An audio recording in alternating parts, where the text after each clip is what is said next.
this each year. The rules, however, were ultimately struck down in court. Donald Trump was anti H1-B visa because back in 2016, he was a nihilistic megalomaniac who didn't care about anything other than getting the applause from his supporters. Like, he would just say anything. He was up there. He just completely beholden to whatever worked for the applause. And he was having a tremendous amount of fun, being the shark, feasting on the chummy waters of the Republican Party. Nowadays, he is utterly at Elon Musk's beck and call. Seriously, keep in mind, Donald Trump hated Elon Musk. Now he bends the knee to him.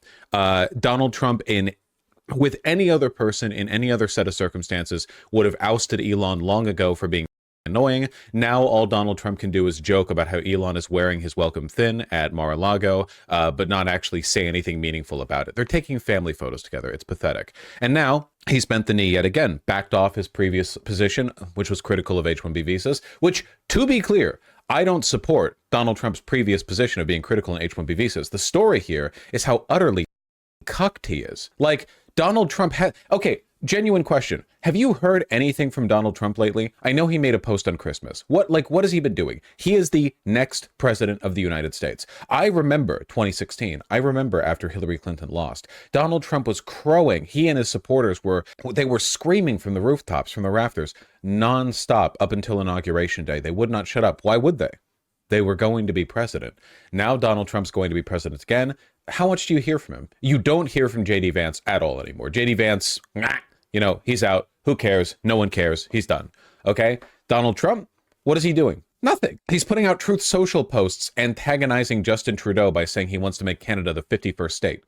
That's not policy. He's just like randomly selecting issues to rabble-rouse about. He's not even properly campaigning or celebrating his victory. And then, in the midst of this big race war, civil war going on Twitter about H-1B visas, he decides to take a statement on it, one which contradicts a previous position in which he bends the knee to Elon Musk. It's genuinely insane. Like, I've said before, mostly jokingly, because it's not like lefties can't be dumbasses too. I've said before that, like, one of the big issues with doing political analysis from a left perspective is that you're too right too early. So you get all the talking points out of the way back when people are ready to get tired of them. And then by the time they actually happen, everyone's just kind of weary and resigned.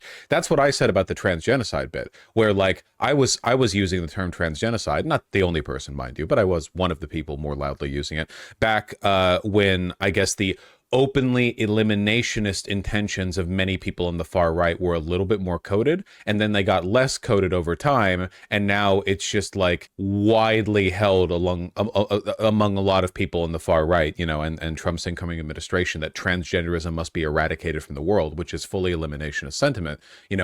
I don't think that we would like I don't think that we would debate the intention of a statement like Judaism must be eradicated from the world, right? Like, let's not be stupid here. But now that it's obvious and out in the air, it's trite, it's tedious. Oh wow, the Republicans are openly, eliminationist on trans people. What a surprise. That's how I feel about this with Elon and Trump. Trump's new administration, Trump specifically, totally beholden to capital in a way that the US presidency has never been before. The cabinet is just stocked with billionaires. Every single guy who's been picked, every cabinet position is either like at best a lunatic, and at worst like an openly malicious agent of corporate America looking to deregulate and destabilize the institutions that they've been put in control of in order to maximize shareholder profits. Like, it is so straightforward. There's no ambiguity. There's no like, okay, well, maybe you get some edge case on this. It's just straightforward. Like, Donald Trump was a populist vessel,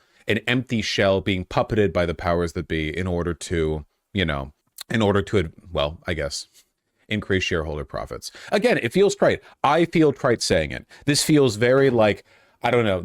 I feel like, heartbreaking man found in woods fighting war that ended 30 years ago. I'm out here talking about how Donald Rumsfeld and Dick Cheney need to be brought up on war crimes or something. It's like these talking points are old, but they're so true, man. They're so correct. And the fact that the lines have been drawn and are more obvious than they ever have been before, that doesn't make like acknowledging them any less important. If anything, it just makes them more important, This is the radicalizing point. And for a lot of far right people, they're going to see this and they're going to say, oh, we were lied to, when Donald Trump nakedly advanced the interests of capital holders, making every single decision in a way that was calculated to maximize the interests of corporate America, we thought he was actually fighting a based epic race war, even though none of it ever even remotely looked like that if you're a sane person. Look, I don't want all these race war fanatics to be radicalized in the direction of like, corporate America isn't authentically white supremacist enough. In reality, we need to like dissolve and go back to like our grassroots Ku Klux Klan, anti-immigrant, anti-such and such sentiment. I'm not saying that's the direction you need to take. Also, you couldn't do the Ku Klux Klan nowadays because like half of the far right are pretending to be Catholic and the KKK was anti-Catholic. But what are you going to do? I'm just saying that like there's no race war, man. There's no real race war. It's not real. It's fake, dude. All across the world, every American city, there are people of different races. They're just living their life. It's the most prosperous country in the world, the United States. And the lines on which along which this country is being robbed, the lines along which people are being deprived, have nothing to do with race, not on like a fundamental level, I don't think. I'm sorry, I don't want to get class reductionist with this. Race has a lot to do with like wealth inequality. But on a fundamental level, if you get down to the driving mechanism, it's not a race war. It's not white and black people fighting over a limited pool of resources, okay? Homelessness is on the rise. Over the past 10 years, all of the world's wealthiest people went from being worth like 5 billion to 500 billion. The wealth of the ultra wealthy is skyrocketing. The economy is not a zero-sum game, but that doesn't mean it's an infinite sum game either. Like when people take wealth, it is taken from somewhere, held in offshore accounts, Panama Papers type shit, where it's never getting taxed, never getting re-entered into the economy. It just sits there collecting dust and money. Like every day, the humble white supremacist, they wake up at 11:42 a.m. charitably. They, get in the shower, maybe. They probably don't brush their teeth.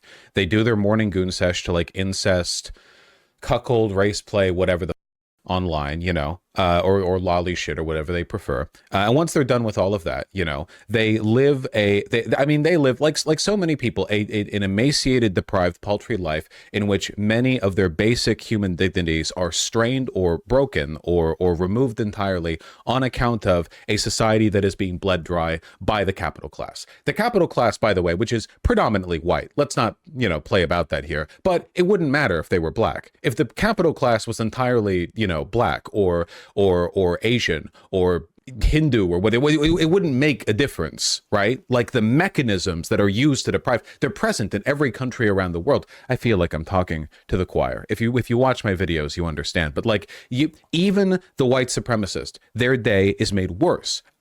All of them, every single day of theirs, due to mechanisms which they are utterly incapable of understanding. These larger systemic failings and the weaponization of these systems against them, which are carried out constantly in ways that they cannot understand because the people who are hurting them have convinced them that in reality, like the real harm is being done by like, I don't know, black people making music videos that encourage white girls to wear shorter skirts or something. I don't know. Have you seen what these people complain about? I don't know.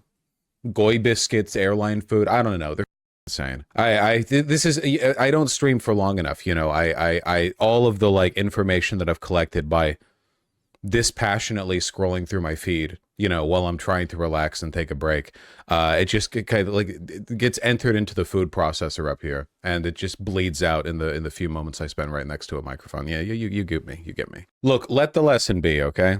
Donald Trump's far-right populist rhetoric is always ultimately beholden to like what makes the most money for the people who allow him to stay in charge. It is nothing like if being white supremacist paid the bills, then he would be white supremacist. But in reality, feigning like, civic nationalist intentions while in reality continuing all of the globalist neoliberal policies that brought ungodly wealth to the upper crust, that's what brings them the money. Like shareholder value is not increased by an ethno-state. How on earth would that even work? It's not the 1930s anymore, okay? Why on earth would any corporation willingly limit themselves in that way? And if you don't like that, then deal with corporate America as it is. So I keep just talking about the Nazis who are like mad at Elon and Donald Trump or whatever, but like you got fooled again. It fell for it award, like number 57.